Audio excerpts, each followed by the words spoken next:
কেমন আছো তোমরা? আশা করি সবাই খুব ভালো আছো। চলো ভিডিওটা শুরু করা যাক। প্রথমেই জানাই সবাইকে শুভ নববর্ষ, নতুন বছর সবার খুব ভালো কাটুক। আমাদের এখানে সবার কারখানায় পুজো হয়, লক্ষ্মী গণেশ পুজো। তো আমি জেরুর সাথে বেরিয়ে পড়েছিলাম লক্ষ্মী গণেশ কিনতে এবং বাদ বাকি আর যা জিনিসপত্র লাগে। এটা বেরিয়েছিলাম আমি 13ই এপ্রিল এবং তার পরের দিনই 14ই এপ্রিল পয়লা বৈশাখের আগের দিন আমি আমার বাপির সাথে বেরিয়েছিলাম সেম জিনিস লক্ষ্মী ঠাকুর কিনতে, বাদ বাকি পুজোর জন্য যা কিছু লাগে সেগুলো কিনতে। নতুন লক্ষ্মী ঠাকুর আমরা প্রতিষ্ঠান করি পয়লা বৈশাখের দিন, যে যার কারখানায় করে এবং বা অফিসেও করে।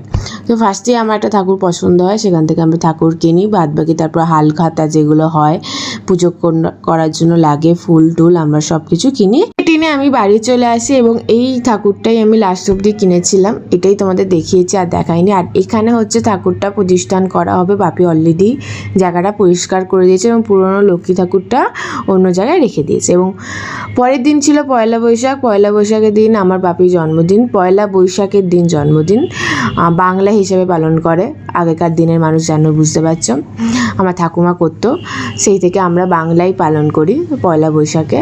তো ছোট্ট করে একটা সেলিব্রেশন করি, একটা ছোট্ট কেক আনা হয়, সেটা কাটানো হয় বাপিকে রাত্রি 12টার পর। এইভাবে আমাদের দিনটা কাটে এবং পয়লা বৈশাখের দিন কে কী করছো অবশ্যই বলবে। এখনের জন্য tata, bye bye, good night.